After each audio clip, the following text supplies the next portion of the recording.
to help them realize that even if you are the only girl on your drum line at your school, you have a whole network of people that you can rely on now, and like stay in touch with each other, right? And I just think it's one of the most valuable things that we even offer here. Welcome to Femme Forte, a podcast where we celebrate women in music and performing arts. I'm your host, Amanda DeVries. Hello and welcome back. If you are new here, I'm your host, Amanda DeVries, music media professional, experienced performer, and musician. For those of you who are oldie but a goodie, thank you for your support. It's so great to have you. Here's your weekly reminder that one of the easiest things you can do to support the show is by sharing and subscribing. And if you're listening to this on Spotify, you can go ahead and drop some comments and questions in the interactive feature at the bottom of the episode. You can also leave us voicemails either with your thoughts on the show or some questions you'd like us to answer on an upcoming episode. Go to femfortepodcast.com and click the mic button in the corner. I'm so honored to be able to share this episode with you all today. It has been an absolute dream to talk to the founder of Girls March, Raychel Taylor. Motivated by her passion to provide young female percussionists with direct access to female mentorship, Raychel created Girls March, an organization that advocates for women in the marching arts. Her vision is realized through music and leadership seminars with some of the most influential women in the activity. Raychel has performed with world-class drum corps such as Sacramento Mandarins, Phantom Regiment, and Santa Clara Vanguard. In addition, Raychel teaches front ensembles and drumlines in the greater Northern Illinois area, private percussion lessons, performs regularly with various ensembles, and is the percussion manager for the National Youth Orchestra of the United States of America. In this episode, we talk about the story behind Girls March and where it all began. As someone who had followed Girls March in high school and now years later interviewed the founder of the organization, words cannot describe how truly proud and honored I am to share this episode with you all. There is nothing more to say than this episode will leave you inspired and speechless, so I hope you enjoy this episode of Femme Forte. Welcome back to Femme Forte. Today I have a very special guest with me. I have Raychel Taylor, the founder of Girls March. Thank you so much for being on the show. Thank you for having me. Of course. Well, like I said previously, this is such a dream. I am so excited to have you on the show. You are absolutely an inspiration to me, and it is such a wonderful opportunity to just sit here, be in the same room with you, talk to you, and just share your story. Girls March is something that I truly believe in, and I'm just so glad that I have the opportunity to share your story and share Girls March with the rest of the world. I'm always thrilled to share it with everyone, as many people as I possibly can. In fact, when you told me that you had started following the Girls March page when you were in high school, I had a little mini freak out moment where I was like, oh wait, people knew about this when they were kids and now they're adults, young adults, and they looked up to this organization. It's real. It was a very fun moment last year when we had that conversation. Yeah. Well, I know your story of how Girls March started, but tell our listeners and our viewers, what is Girls March? Where did the foundation start? Girls March is an organization that advocates for young women in the marching arts, specifically female percussionists, because we are percussionists. And we host summer music and leadership camps for young girls to come and just be around other people like them, people who might look a little bit more like them, learn from people who might look like them. And we want to give them direct access to female mentorship, because I think it's really important that, if you want to, just tangent here.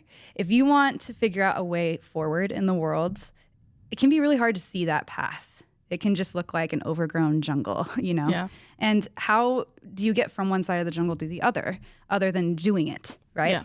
Well, one way is to talk to other people who have already done that, and they can teach you where some of those paths are, because they were the first people to do that, and they started hacking through the overgrowth, And so now you can start to see that there is a path forward for yourself. Yeah. And especially if you see yourself reflected in them, it just makes it feel like you don't have to be the first one to ever do that.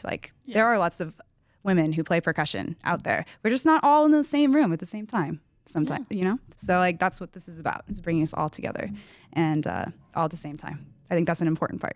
Yeah, as a female percussionist myself, like I said, this is the coolest experience ever, and to be not only here with a wonderful staff, but to be here with the students and just see the gleam in their eye and the sense of community.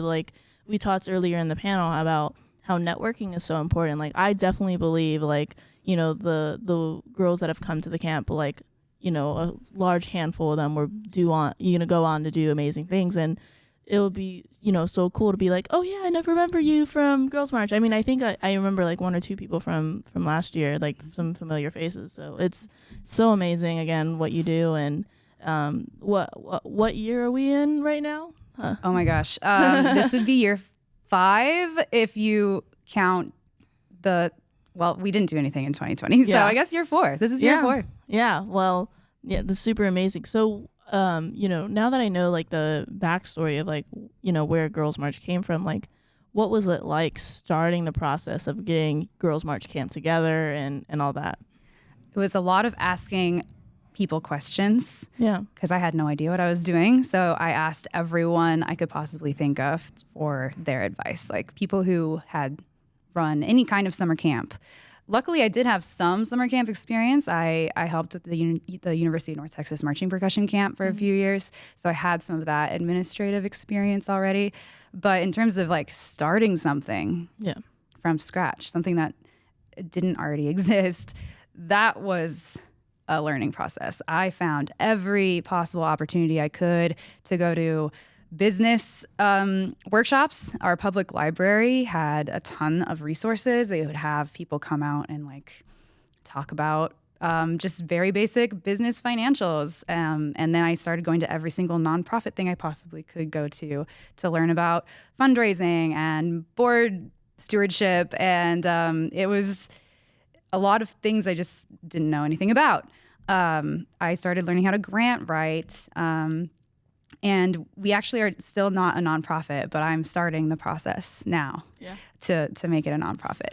Yeah, I thought that maybe we would start it as a business and see how it goes. And I've decided I'm way more familiar with the nonprofit world. So I think we're going to try and make that shift happen. But yeah, just like admitting that you don't know everything and ask everyone you can for feedback and advice and tips, because again, there's always somebody who's done something before you have, and you can learn something from them. Yeah, 100%, exactly. So from where the first camp was to what it's evolved to now, what has that process been like? Like what changes have you seen from when it was the very first camp at year 1 to the year 4? Like, tell me a little bit about that. Oh my goodness. Is it bad to say it actually hasn't changed that much? No.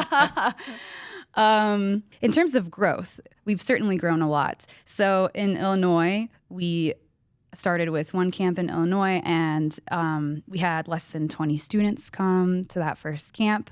And from the beginning, it was my vision that we would give everyone an opportunity to try everything, because I felt that that was a really important part of education for young students, but especially young female students. It just seemed like, I think in general, percussionists get pigeonholed. Yeah. But from my personal experience, I didn't touch a drum until college. And I felt like I would have benefited from an experience of just trying something without, like, just needing to know more than other students might have known. Like in an audition process, right? Like I didn't want that pressure. So from the beginning, we were going to have everybody try everything. And it's funny because every year I always wonder if it's really worth it, because we do 2 arrangements in 1 week, and it's really stressful actually for the kids too, for the students too, because like they usually play a tune on their primary instrument, so an instrument that they're more familiar with, and then the secondary instrument they tend to be less familiar with. And even if you make it an easier arrangement, it can still be really hard. Yeah. If you've just like never moved your hands around this way, and you have to learn where all the placements are on the drums for quads. And so it can be really hard for students sometimes, I think, because we get to day 3 of a 4 or 5 day camp, and everyone's just like melting down because they've been learning so much music all week, and they have to like push through that. It gets emotional sometimes for the students.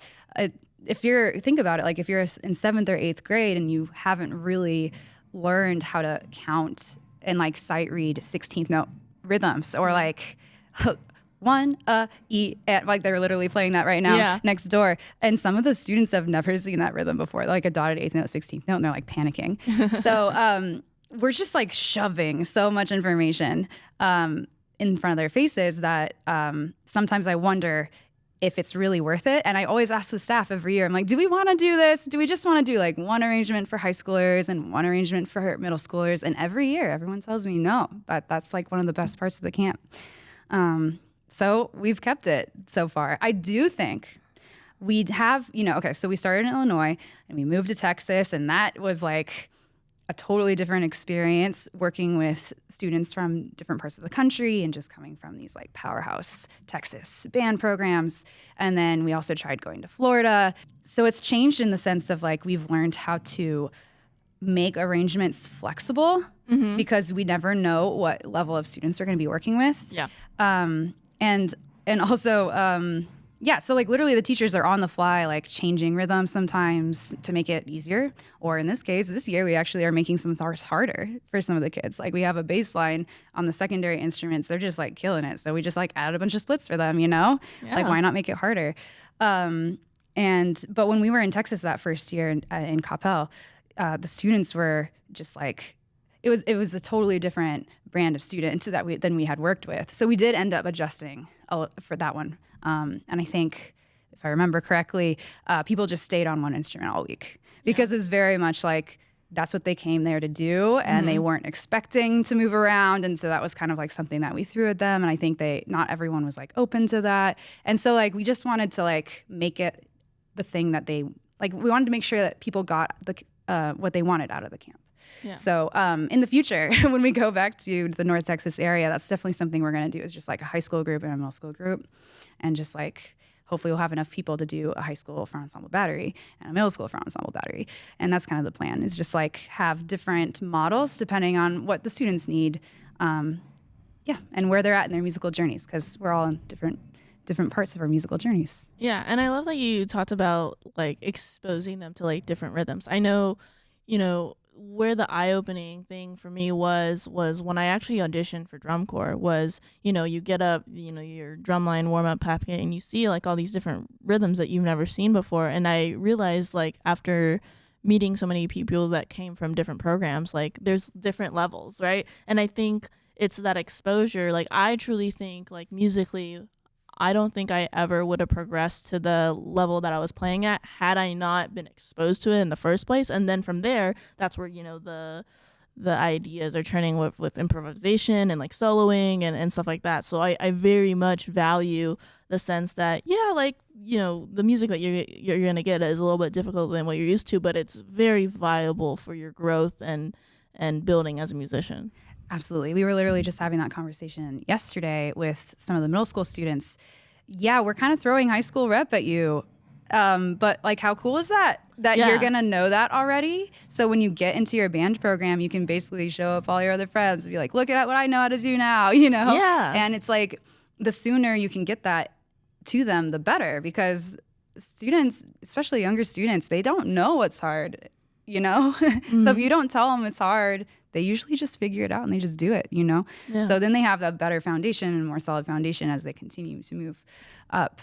And I think vice versa, I think there are students that come to this camp where things are a little too easy for them. But we do try and find time for them to like meet with, like go play with Eliana and chop out, like go have Pager show them some crazy grids, and do some different things with them. And I think it's also valuable. We really emphasize with those girls who are a little bit older, this is an opportunity for you to work on yourself. Maybe not so much as a musician, but as a leader.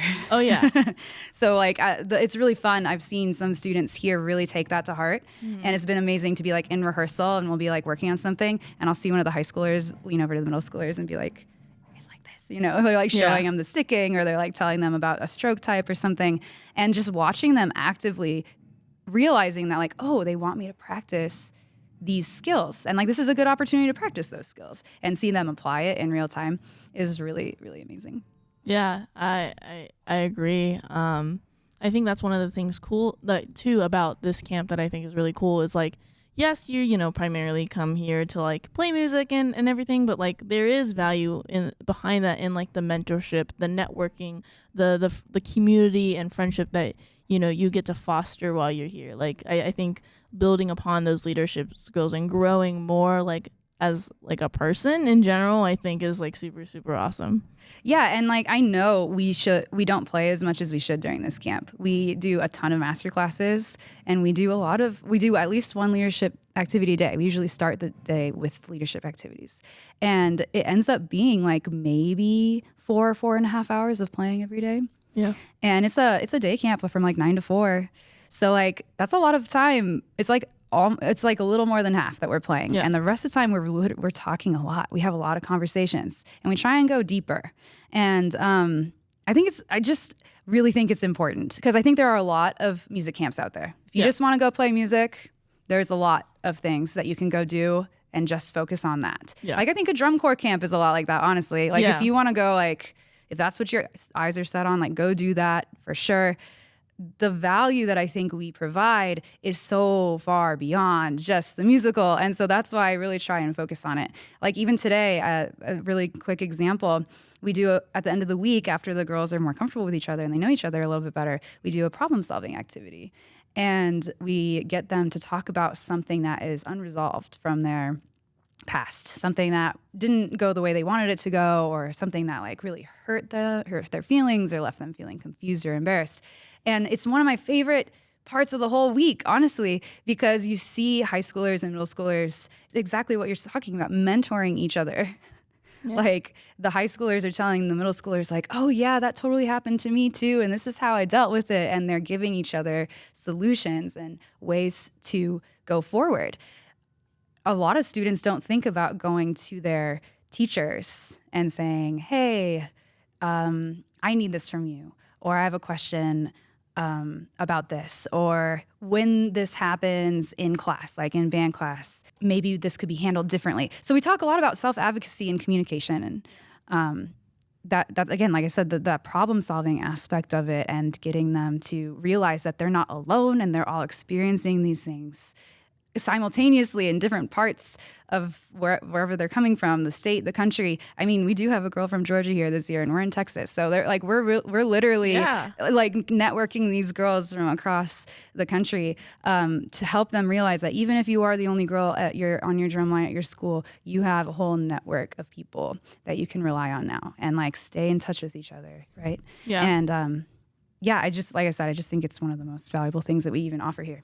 No, that's truly amazing. There's another success story too. I believe that's on your website. And it was the girl with their mom, like in terms of feeling inspired to also like take drum lessons. Like, can you tell me a little bit more about that? Yeah. Okay. So we have a student that's actually come to 3 girls' marches in a row.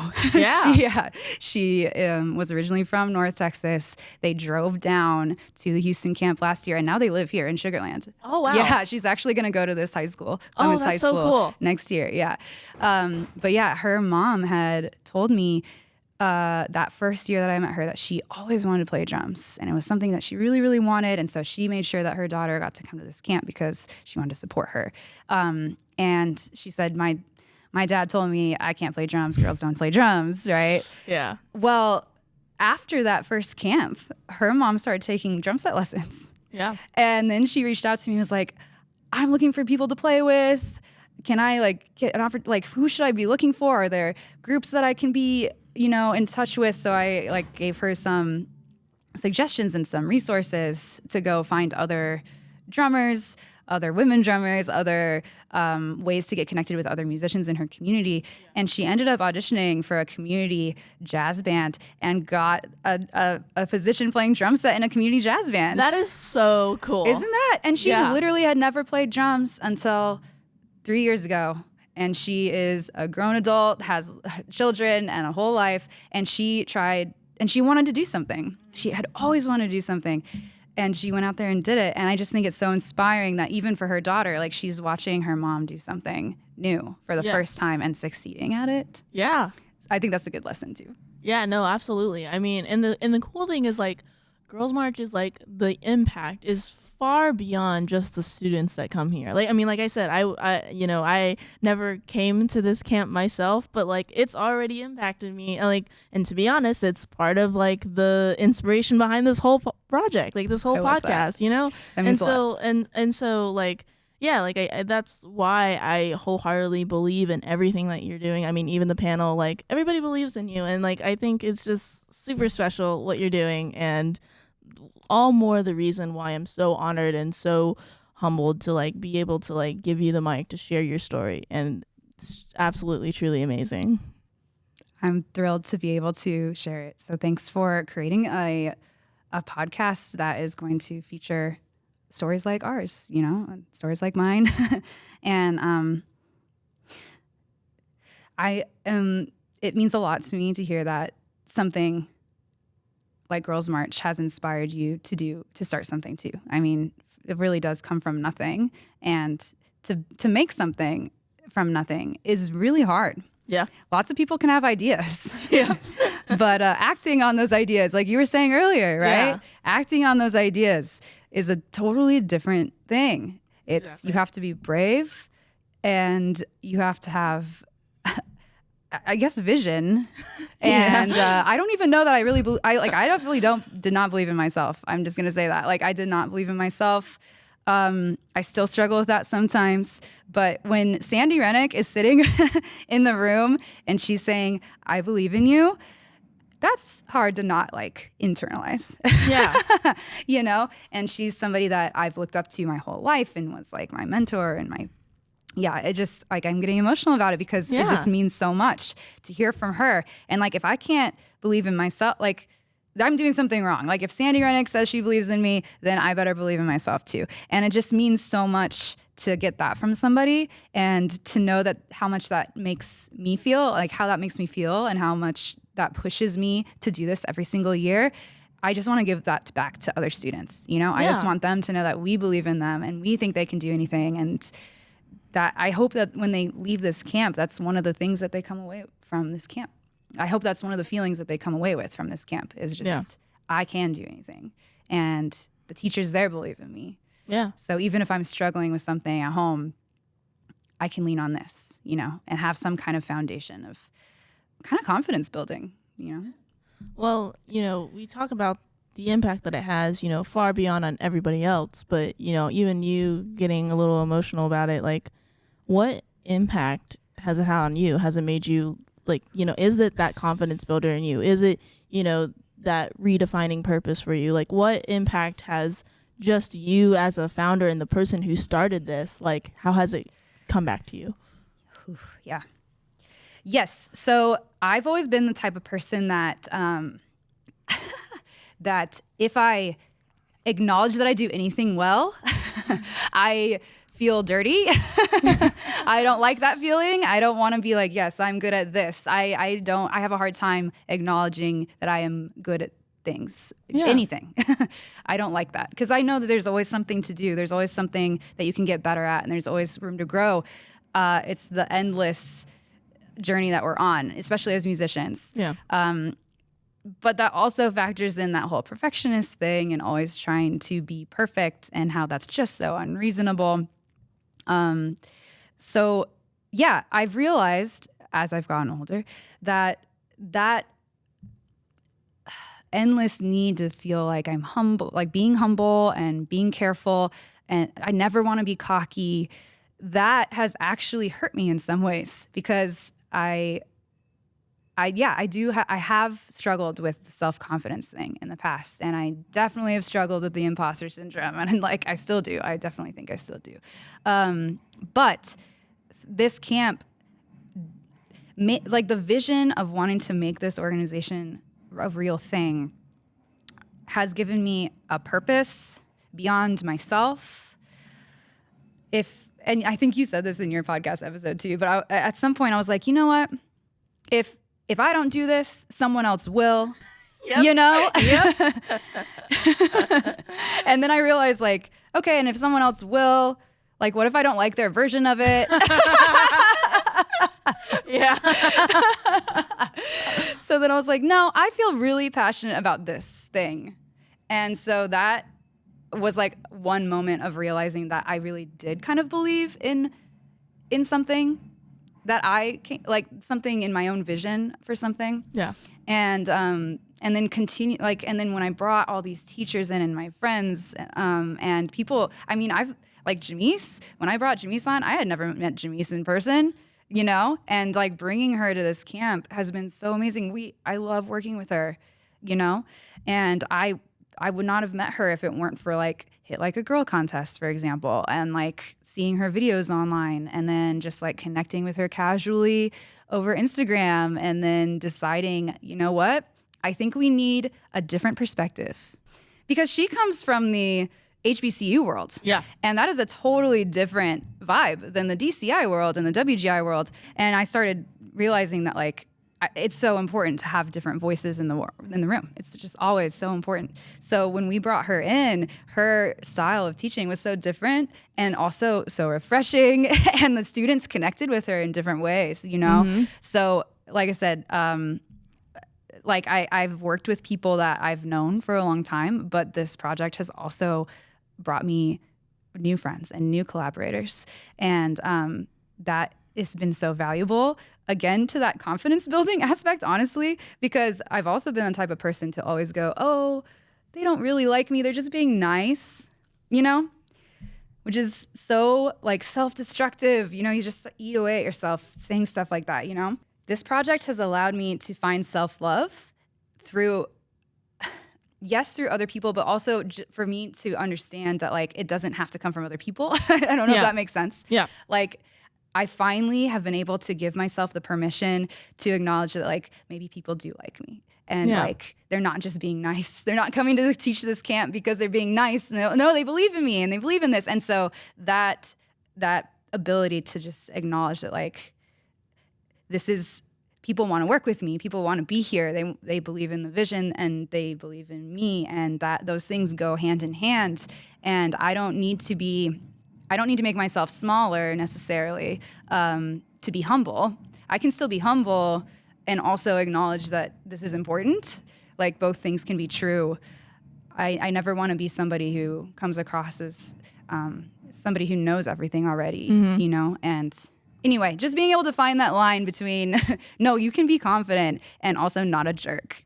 Oh, yeah. No, I mean, same thing here. It's like I deal with the same thing, even this podcast. Like, I am not going to sit here and tell you that I am the best podcast host ever, but I also, in, you know, promoting this, like when I'm on the road and stuff, like I do try to approach it with a level of confidence. Like, yes, I really believe in this project, and I've really worked hard to do it at such a high level because, I mean, right now we have cameras in front of us, and there's not a lot of podcasts, especially like in our world, that try to put it to the high degree that I'm doing it. And in all actuality, I don't really have a team behind me. It's all me. I'm like doing all the audio editing. I am doing all the like back end camera work. So I totally agree and understand that. And I think it's so beautiful, and like that's why I asked you that question in the journey that you've seen, you know, not only are you giving back to, you know, your community and our community, but the community is giving something back to you. Always. Yeah. Always. So I actually remind me, you went to like some kind of women empowerment conference recently. I don't remember where it was. Like, tell me about what that was, because I don't believe that was really for like female percussionists. I think it was just for like women in general. Like, and I wanted to reach out and I totally forgot because I think I was like busy doing something at that moment. But yes, tell me like where that opportunity came from. The internet. So like the benefit that is 100% something that came from simply having a website and a well-designed brand and presence on social media. So if you're looking for tips about how you can get gigs like that, that's 100%. I mean, I didn't expect that to ever come my way. Yeah. And I'll get into it. But like that's definitely, most of the time it's who you know, right? Yeah. But in this one case, it was literally the Google, you know, they were just searching stuff and we came up. So we did this session for the Young Women's Leadership Conference in Dallas. Okay. And this is a conference that happens every year at the AT&T Performing Arts Center. Oh, wow. Which is also the Wind Spirit Opera House, I believe. It's like one and the same, or like it's an umbrella. I think the AT&T. Anyway, yeah. So they sent me an email, and it was like, "Hi, we're looking for presenters at our conference, and we found your website, and we saw that a lot of your instructors are from the Dallas area. Would you like to come do this?" And at first, I get a lot of like scammy things too. Yeah. So I was looking at it, going, "Is this real?" And so I was like Googling and start like Facebooking people's names on the emails. And I figured out it was a real thing. You know, I found their website and everything. So I reached back out and was like, "Okay, well, what are you interested in? What do you want us to do?" And I learned that it is a conference for students in a specific couple of school districts in Dallas. They bus the students over like halfway through their school day. Yeah. And they just come to this conference, and they have about 150 girls that go. They're all high school aged. And they try and they have a keynote speaker, you know, they have, and then they have 3 session leaders, and they like rotate the girls through like 45-minute sessions. Yeah. And usually they try and have some kind of like, you know, leadership scenarios type situation. Like they have all sorts of different things. Like the year before us, they did like an African drumming session. They've also done, anyway, it's like through the arts. It's specifically trying to like have like communications, people who specialize in communication, people who specialize in business leadership. They've had journalists come, and the first year that they did it, Michelle Obama showed up. Oh, wow. Yeah, it's like a high profile thing. So when they asked us to present, I was like, sure, but what do you want us to do, you know? Yeah. And so I was actually talking to another friend, and he was like, what if, like, do they want to drum? What if you got like a whole drum line there and they could play? And so I emailed UNT, since I went there, and I copied Dynasty, and I emailed everybody on the team between UNT and Dynasty and said, how possible would it be for us to take the entire UNT drumline to the AT&T Performing Arts Center and have some girls who are not musicians play some drums? Yeah. And to my surprise, everyone was like, yes, whatever you need. Like, for free, just do it. And I was not expecting that kind of support, you know, because, I mean, there's like drum corps camps happening. Like UNT is a place that people rehearse at. It's a whole thing to like go pick up the drums, you know. So Dynasty provided the truck. We loaded them all up. We took them over there. And Eliana, Sandy, and I came up with a lesson plan where we just like wrote a very basic groove. We like taught them the basics of the groove, and then we had them go into we did experiential learning kind of. No, that's not what my session was called. Anyway, it's I can't remember what it was called now. But we had them go into section groups like quads, tenors, basses. Quads, snares, basses, and we had them like improvise some rhythm. So we would like play the groove for 4 bars, and then be like, improvise basses, thing that you learned, and then groove, and then snares, and then groove, and then tenors. And so the whole point was that if you can experience something together, like as a leader, if you can create an experience that you have together, it can be very simple. It can be going and golfing together outside of your, you know, mini golfing or like go-karting or whatever. Like, if you want to lead, you have to get to know the people you're leading, and you have to get them to trust you. And when you experience things together, they're more willing. Like those bonds have been created, and now you can move forward together, right? So it was a very simple thing. Like, you all are not drummers, but you're gonna remember this probably forever because you're gonna be like, remember that time we just played drums one day? Yeah. And that's like a really good way to connect and form a very basic like bonding moment where we did this together once. Yeah. And then from there, you can lead. And then we also did the co-creation aspect, right? They had to co-create these moments of improvisation together, which actually ended up being really hard for them because they're not musicians. So like we would play a groove for a while, and then we would try and figure out an improv thing, and then they would forget the thing that they created or whatever. Because it's hard. It's hard to keep all those things in your head if you don't have anything to like relate it to physically, or if you've just never done anything like this before. Yeah. But it didn't matter, right? It didn't matter because they got to experience what it's like to have people be invested and co-create together, which I think is another really important part of leadership and effective leadership. Yeah. Getting people to buy in and feeling like they have some partial ownership in what it is that you're creating, right? Your section in your marching band is not you. Your section in your marching band is everyone. So you have to figure out a way to get them all to buy in. How do they feel like it's theirs too, and not just the band directors or just the student leader, right? And now, a word from our sponsors. Femme Forte is sponsored by Girls March. Imagine walking into a drumline or front ensemble audition and only seeing other girls there. It may be tough to picture. Girls March offers seminars for young women in the marching arts because this rarely, if ever, happens. As a female percussionist myself, this is something I wish I had growing up. Girls March is offering a camp this upcoming summer. Register now at girlsmarch.org. So we talked a lot about, Girls March and, the why behind it, but where did the origin story for you of why you wanted to start this in the first place come from? So I think it really started in college.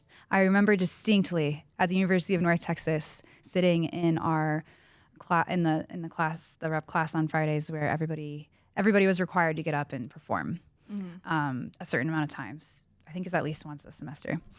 Oh man, this feels so long ago. I barely even remember the details, but I do remember this very distinctly. Yeah, I remember sitting in the audience and watching another woman performing, and having this ugly feeling of not really wanting her to succeed, of like almost. I think I did want her to fail, and that's like not a good feeling. Yeah, I don't think of myself as I don't think anybody thinks they're a bad person, first of all. Yeah. But like in that moment, I had this moment where I was like, wait, this is not me. This is not me. Yeah. But like I am having this thought right now. Yeah. Where is this coming from? And of course, we have all been in situations, I think, we as in people who have done a lot of drum corps and like music in college and this, like I think we've all been in competitive situations. Yeah. And it can be a really intense place to be. Studying music in college is not easy. And there's a lot of this feeling like there's not enough room for everybody. And without having that, and it just feels like you're being pitted against each other a lot of the times. Yeah. Because there's only one spot in the jazz band or whatever, and like, or there's only 5 percussionists for the orchestra. And so like you're constantly just competing. Now, a lot of times that's a good thing, right? Like you push each other and you grow because of that like mutual education, just from like being around people who are better than you. You're going to like elevate your performance, right? Yeah. But in that moment, I was like, no, this is like a bad thought to have. And no one should think this. And why am I thinking this? And so I really started to do some thinking about just the atmosphere and the environment that I was in at the time, and that part of my life. And I just remember thinking, I don't want to be this person. I don't want to be like this. I need to make a change. Yeah. And I had always been one of those people who had said things like I don't have very many female friends, and I'm sure I said something along the lines of like, girls are just more dramatic, right? Like I get along with guys better because they're not so dramatic. And that's not even true. The more I thought about it, the more I realized that I kind of felt alone. And part of that aloneness was feeling like whenever I walked into a room, us as women, we were constantly looking at each other kind of like, there can only be one girl here, one girl good enough to be around the guys or whatever it is. Yeah. And I didn't like that sense of scarcity because it's a myth. Scarcity is a myth, and there's room for everyone, especially in real life after college. I guess that's not always true. Like if you're trying to get a top orchestra job, there's not room for everyone. And but that's like a specific, path that you can take. In the real world, if you're trying to like do anything creative, there is room for you. Yeah. Period. End of story. Everyone's voice. There's room for everyone and their style and their whatever they want to bring to the table. So this aloneness I was feeling, I decided to start challenging my my thoughts. And I didn't realize this at the time, but what I'm talking about is internalized misogyny. I'm talking about growing up in patriarchal society. I didn't know that at the time. I was just like wrestling with these complicated feelings of like, why do I just inherently sometimes not like other women? And that is not right, you know? Yeah. So then I decided one day, I'm just gonna have all the girls who are percussionists here at UNT. We're just gonna get together and we're gonna do like a percussion girl hang. Yeah. And we did that, and it was so fun. And we realized that we weren't we were kind of scared of each other in some ways. Yeah. And so when we were in that situation where we could just like hang out and talk and outside of the music building and be away from like the concerts and the auditions and everything, and we just started to get to know each other as people, and it was just so fun. And we started to establish this like mutual support and understanding, and we started realizing that we all had these thoughts and we kind of all had these feelings, and we were kind of able to move past them in a lot of ways. And maybe that's just part of maturing. Maybe everybody needs to go through like a competitive phase in some way. But I also have seen it. I know it exists. I've seen it other places. It doesn't always have to be that way. And again, I'm not saying competition is inherently bad. I think competition breeds innovation and creativity. I'm just saying I think there is a level of toxic competition that I think we can try to avoid. And I think that's really where Girls March kind of started, was back in college, and just wondering, like challenging my own feelings about why I felt so alienated by other women, and also why I was so afraid to just be friends with other women. In fact, I actually remember the symphonic band rehearsal that I had a symphonic band rehearsal, and there's another girl in the section, and I just really admired her. I thought she was an incredible musician. And after rehearsal one day, I remember it was like asking her out on a date. Basically, I was like nervous. I was so nervous. I like walked up to her and I was like, "So, do you want to hang out sometime?" No, I did not know her at all. Yeah. I just knew that she had March Vanguard and she's like a killer marimba player. I thought she was just an amazing musician, you know? And she was like, "Yeah, sure. What do you want to do?" And I was like, I don't know. Like, what do you like to do? You know? And do you like to bake cookies? Like, do you like to bake? Do you like to cook? You know? And we decided that we would like get together and bake cookies. And that's like the first thing we did. Yeah. And we became best friends. And we would sight read together every single day. We would like take out the well-tempered clavier, and she would read bass clef and I would read treble clef, and we like play everything together, and then we would swap. Yeah. You know? And we were in symphonic band together. I don't think we were in very many percussion ensembles together, but we ended up playing some duets on my recital. Some duets. We played one duet on my recital, and she's still one of my best friends to this day. So, you know, it's just, if I had not had that kind of deconstruction happening in my brain, there's no way I would have met her. And I really felt like I found somebody who just really understood me, and we just like got along really well as friends, you know? Yeah. And if I had never thought like, maybe I should challenge my thinking on this, then we wouldn't be friends. Yeah. And like I would have missed out on this beautiful friendship that I still rely on today.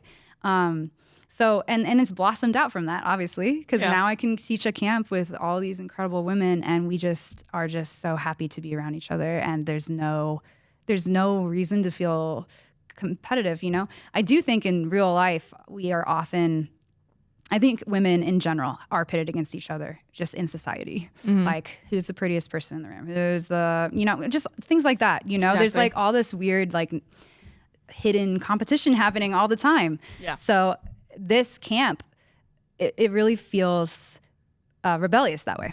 Yeah. We're really challenging those things. And I hope that the girls that come to this camp don't feel that. Yeah. I've said this on a previous episode before, but it all comes down to there's this quote that goes, when you like feel like you've made it, or you feel like you're well established, instead of building a higher fence, you build a longer table. And I can't take credit for that quote. That actually came from a podcast I listened to. But I so much value and believe in that, which, you know, fostering a community and you know, as cliche as it sounds, like spreading love is like way better than putting, like you said, pitting people against each other in competition. And so all more to, what this is about. Like, yeah, like I don't want, for me, like where this started was, there are people out there, like, and today is a clear example of people who want to share that knowledge to help people progress in their career. Because, like, yeah, like, it's true, like, these girls are the next generation, but you can't think of them as like, oh, one day they're going to be better musicians than me and then take my job. No, that's not the point. It's like, at least in my opinion, getting to like the performance level, like when I was a lot younger, it seemed almost impossible. And maybe it is still, fairly difficult to this day. But one of the things of, part of like the career advice and empowerment part of this podcast is being able to talk to people who are kicking ass in the industry and being able to share that knowledge. That way someone like me at my younger self can listen to that and be like, oh, I can do that too. And also just like, if you are a person with a career already, if you don't know what the next step is to do like some other part of your career, listening to a podcast like this would connect you to people who are doing those things. Yeah. And they'll have, and like, that's a resource, right? I mean, professional development is a thing, and constantly learning. Like, we are all students, we are all learning, and all the time. I think the best teachers think of themselves as lifelong learners. Yeah. So of course we're going to be looking for other people who are doing a good job, period. Yeah. Other people who are doing a good job. And a lot of them are women. And sometimes we just can't find those voices. So this is a great opportunity to do exactly that. Yeah, no, that's truly amazing. Well, we're just about to wrap up here, but out of curiosity, when Raychel Taylor is not doing Girls March, what are you doing? So many things. I have a lot of jobs. I wear a lot of hats. But I have a private lesson studio of about 20 students, and I teach at a couple high schools. I teach the drumline at Waubonsee Valley High School, and also as of this last year, I just finished my first year as the director of percussion at Prospect High School. Yeah. And I also play in an ensemble called Progetto Arco Musical. We are a Barenbow sextet, and we play music that we commission and sometimes write for our ensemble for the Barenbow. So I really enjoy performing. I've always enjoyed ensemble playing. It's a really important part of my identity as a musician. And it's actually one of the only things that I will like brag about sometimes. Yeah. I'm like, yes, I'm actually a very good ensemble player. I will like give myself that one thing. Like, I'm very proud of the ensemble playing experience that I have. I feel like I can play right with somebody, I can sound exactly like them. And I like that aspect of chamber music. I've always liked chamber music much more than playing by myself on a stage. I've always hated that. Yeah. So yeah, I think the group musical experience is really important. I just want that to always be a part of my life. I'm trying to think if there are other things. I also work with the National Youth Orchestra of the USA. Yes. In July, I'll be going to New York. They're a percussion manager. So I just make sure we have all the equipment we need for all the pieces we're playing. And then when we go on tour, making sure we have all the instruments we need on tour. This year we're going up to Canada and Quebec, and then all the way down through Jackson Hole, down to like San Diego. So I'm very much a behind the scenes person there. Mm-hmm. But it's really amazing to work.